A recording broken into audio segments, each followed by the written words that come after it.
Genesis 1, 9 through 10. And God said, "Let the water under the sky be gathered to one place, and let dry ground appear." And it was so.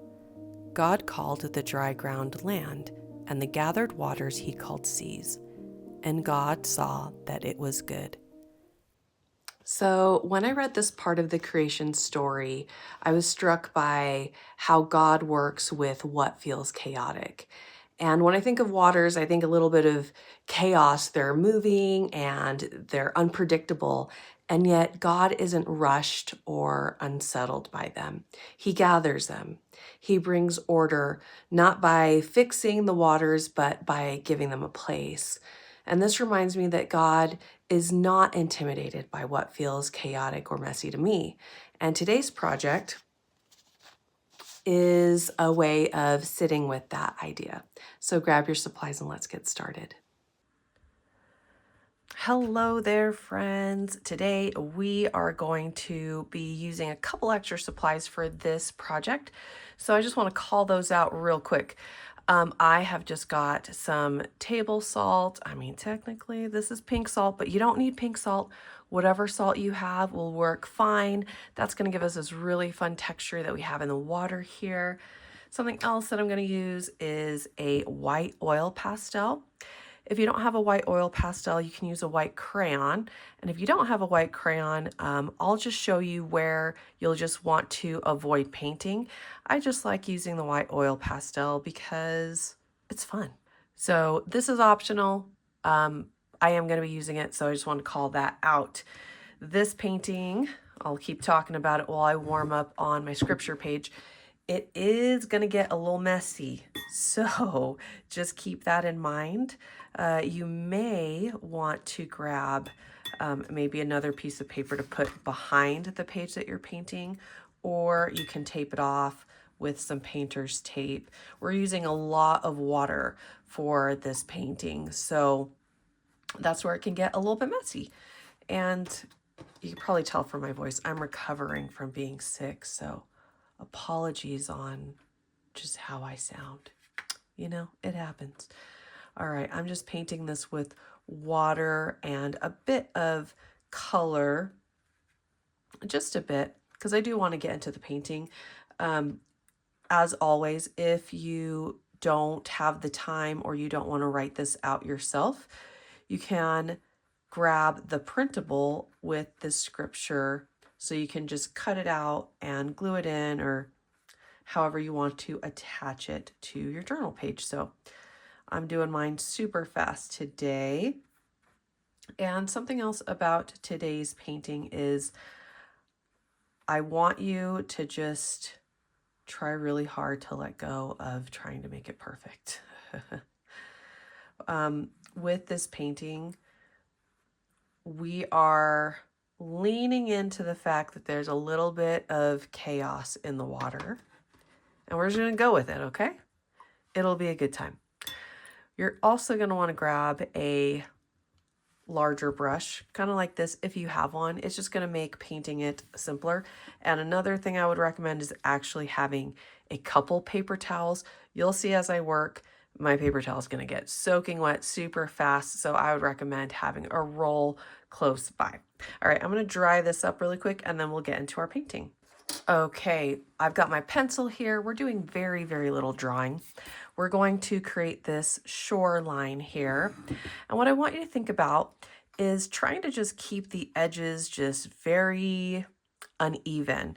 Now, I've got mine coming from the left up to the right, but you could have yours coming a different direction or about halfway. Whatever you want to do works. You know, this is your painting. So I'm going to start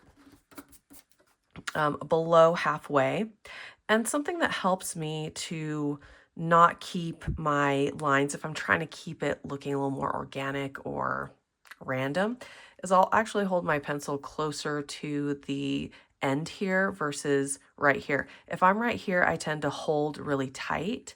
And if I'm right here, it's just easier to keep things a little bit more random. So I'm just going to kind of create some bumpity bumps, okay, all the way across. something like that. Now, if you want, go ahead and keep yours pretty light. I'm leaving mine darker so that you can see what I'm doing. And at this point, what I'm going to do is I'm going to grab my oil pastel. Now, if you don't have an oil pastel, what I want you to do is I want you to sketch in a little white space for yourself, okay? So similar to what I've got going on here. Just give yourself like, just draw it in. I'm not doing that, so I'm going to erase this really quick. Instead, what I'm going to do is I'm going to use my oil pastel, and this will create what's called a wax resist. All right, so I'm just going to follow this line, and it's hard to see because my paper is white, my oil pastel is white. And I'm just going to follow this line as best I can.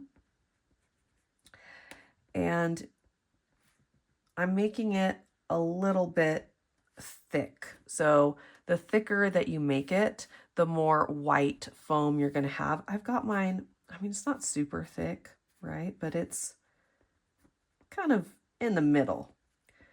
And a trick, you can't see me doing it because this is an overhead camera, but I'm kind of tilting my head to the side and I'm kind of seeing where it's shiny. That is helping me know about where it is. Now, if you're using a white crayon, quick tip, you're going to have to push down harder, okay? Because it just does not have as much wax as this oil pastel does. So that's one thing to keep in mind.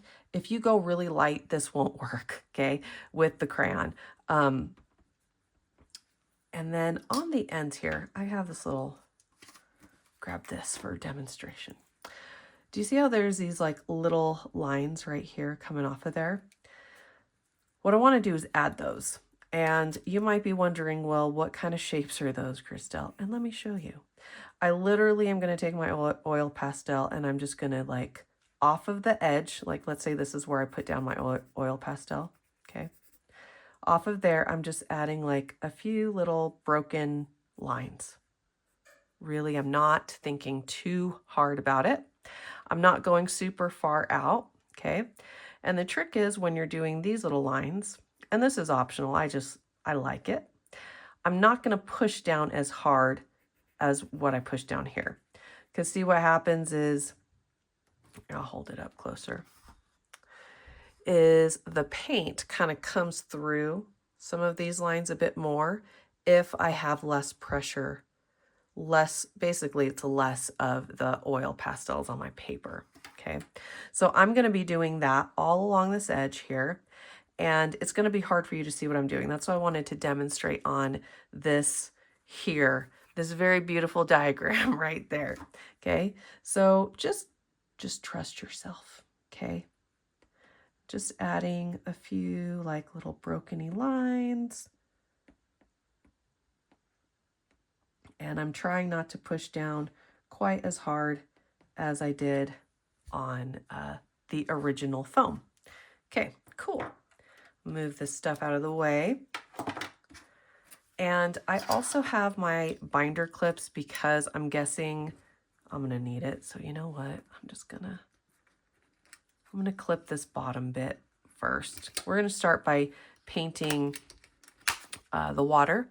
And I'm gonna get a couple of colors ready, okay? So last week we did this blue-green for the water. So I'm gonna just mix up some of that really quick. And then I'm also gonna mix up a blue that's a bit darker. So I'm gonna start with this blue-green. Really any sort of blue that you have on your palette and any green that you like, mix it till you get something that, you know, feels like that beautiful color you see when you're at the beach. I have not been to the beach in a long time, like a really long time. I should go. I should do that. All right.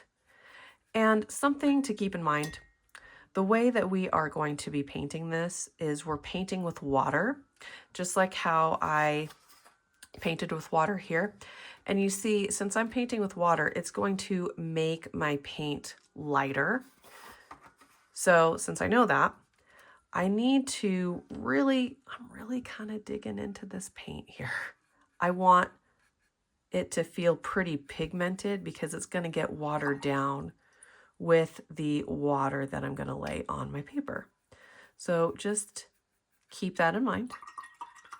And now I'm going to make myself a darker blue.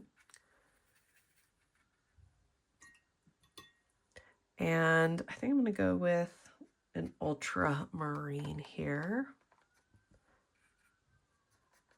And similar, really kind of trying to dig into there. And I'm going to grab a bit of Payne's Gray. If you have an indigo color already, then I would just use that, but I don't have one. So I'm going to make myself kind of like this navy-ish color. I can tell this is watery, more watery than I want it to be, but it'll be okay. I'm going to be moving pretty fast. And I want you to know that this is actually part of the fun. This is messy. It's very it's very quick. It'll actually go pretty fast. So let me just make this easier for myself. There we go. All right. I'm going to grab my water and my big brush. And I am going to paint my paper, just this top bit, with water. And I don't want it just like dripping wet. I want it shiny, okay? And what I like to do is I like to go both directions. So I'm going up and down with my brush, and I go side to side with my brush. And you can go right up to that oil pastel line if you have it. If you don't, then you're going to stop where you put that border down, okay? And that is looking good. And now I am just going to grab this darker color. I'm going to put the darker color on the top. This is where I say it's going to get a little out of control. My paper is going to curl. I might get paint on the page below it. I'm okay with that.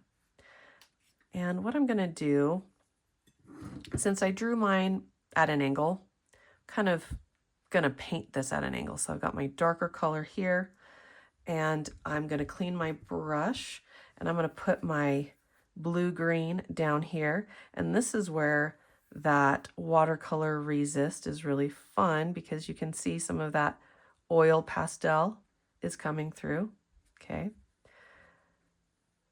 And then in the middle, and just grab some blues, whatever blues I want. I'm just adding a whole bunch of blues, but what I'm trying to do is keep it more of this blue-green closer to the bottom, okay? And some more of just the other blues. It's okay if they interact and play and stuff, but a little bit more in the middle. Over here, I feel like it's looking not as dark as I want, so I'm just going right, I'm dipping right into this ultramarine. I'm just going to tap it, and I can make it a bit darker.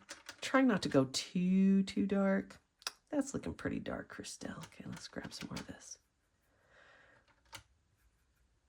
Okay. And my paper's still wet. I have a little puddle there. I'm going to leave it there for now. And I'm just dropping in these colors, all these blues.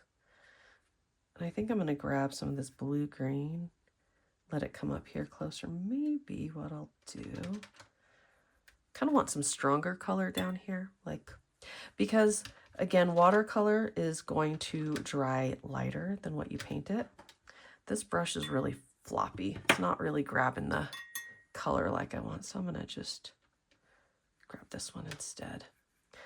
And I want to make sure that my painting stays wet for the salt to work, okay? I'll show you where we're going to add that salt. Tap, tap, tappity tap. Put that in there.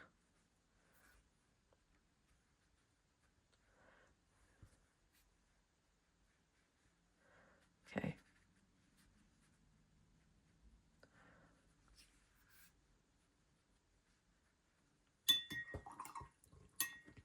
That looks pretty fun. Okay, while it's wet, this will only work if it's wet. I'm going to grab the salt and I'm going to sprinkle it. Okay, just a bit. And this is going to create a really fun texture. Once you put the salt down, don't go back, just, it's done. Okay, just leave it. And this is what I meant by needing multiple paper towels. It's just soaking wet already. Let's go move on to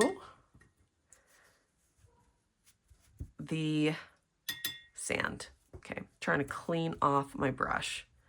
You will get a little bit of that crayon or oil pastel in your brush. You can clean it off with just a little bit of dish soap and just get that off. But I'm not gonna worry about that right now. Okay.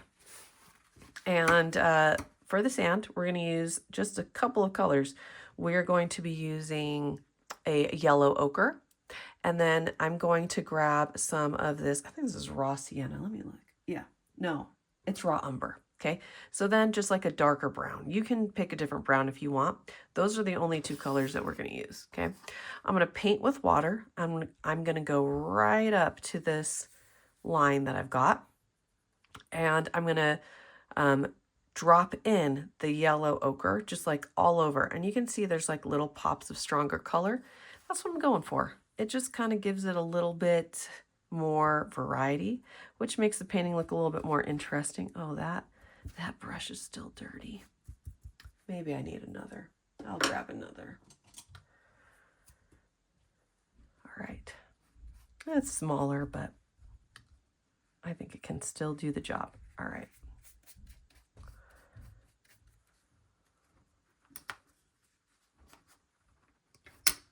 Just scooching that over just a bit. Feels a little dangerous because that water's going to spill. All right. We'll do that. And I'm going to paint with water. If you have big puddles, scoot those puddles elsewhere. Tilt your head to see where the paper's shiny. That's super helpful. Okay. I know I've got a big puddle there. I'm going to address it in a little bit, but for now, I'm just going to leave it. Okay. I'm going to grab that yellow ochre color. I'm just going to tap, tap, tap, tap, tap, tap, tap. Okay. Clean my brush. Now what I'm going to do is I'll just smoosh it. Just moving my brush around all over. And see what happens is, you know, where there's more water, you'll have lighter patches. Where you've got more paint, you got darker bits, which really kind of helps with that look of sand. Again, I know this is going to dry darker, so, or lighter rather, so I want to add some more pops of color. And really don't think too hard about it. I know there's some of you are thinking real hard about it right now. The trick is actually don't. Don't think too hard about it. Okay. So you notice what I haven't done is I haven't moved my brush back and forth over the whole thing. Otherwise, we're going to lose some of this really beautiful variation in dark and light. Now I'm coming right up to my pencil line here and I'm re-wetting right over here because while this is wet is when I'm going to grab this darker brown, and I'm grabbing a smaller brush for this. You don't need one quite this small. It's just what is close by. Okay. And I'm going to just follow this line. Ooh, see how it spreads? I'm following that line that I just drew with my pencil. Well, I didn't just draw it, but you know, that pencil line.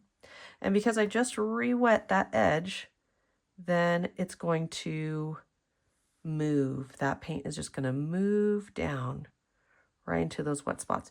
Now, if you have some spots that don't move like that didn't really move as much. That means it's a little bit more dry. It's okay. All right. Now I am going to address a couple puddles. So got a puddle right here. I'm going to address this. The other reason, see, I'm just using my brush to kind of like clean up some of that where there's puddles. The other reason why I want to address this is because I'm going to be using a heat tool. You might be using a blow dryer. And if you have a big puddle and you use a blow dryer, then that air is going to maybe push the paint where you don't want it to go. So I've got a big puddle right here. I'm just going to scoop and tap my brush right there. Now I'm okay if I've got a few little puddles for this one specifically, because with that uneven drying, what will happen is you'll probably get some texture that looks like this. And I think that looks kind of fun. But any really big things, like probably address it, especially on these edges here, because we're also trying to prevent all the paint from leaking and spilling over to the other side, right? Okay, this is good enough. I'm gonna go ahead and dry this. Okay, we are almost done. Next step, we're just gonna rub that salt off. Okay, I'm just using my finger here. And one quick tip, instead of brushing it down this way, because look, my finger's blue, that means the salt is going to be colored too. Maybe you don't want to get that blue into the sand. Brush it off away from the sand. Or you could just like do that. That's helpful. Okay. Now you can totally be done here. I'm going to give you one more little tiny like detail if you want to do it. And that is just adding a tiny bit more depth in a few spots here along that shoreline. I'm going to grab some of this brown that I used, just this raw umber. And I'm just going to do a couple little broken lines. So I'm not outlining the entire thing. I'm just adding a few little broken lines. If you hold your brush more up and down, you're going to be able to get a thinner line. Okay. And it's just like, you know, a tiny little detail. And I'm going to use my brush. I've got it wet, but it's not soaking wet, okay? And I'm going to use the tip to just barely touch where I put down. And I just call this doing the brush wiggle. So you're just going to do the brush wiggle here, and it just blends out some of that color. This is also helpful if when you put your paint down, you didn't get it to spread as much. That's what happened with this one. So that's why I went in and I added a couple just darker bits and then I blended it out. Okay, so yours might not need that. Kind of want to add a little, like a little bit more right here. But you decide how much or how little you want to add to yours. There we go. But there you have it. We have a shoreline, and I think it looks awesome. I'm really happy that you painted with me, and I will see you next time. As you reflect back on the time you spent here today, I hope you can carry this with you. God is not intimidated by what feels chaotic or messy to you. In fact, God is already at work in those very places. Thank you for joining me, friends. I'll see you next time.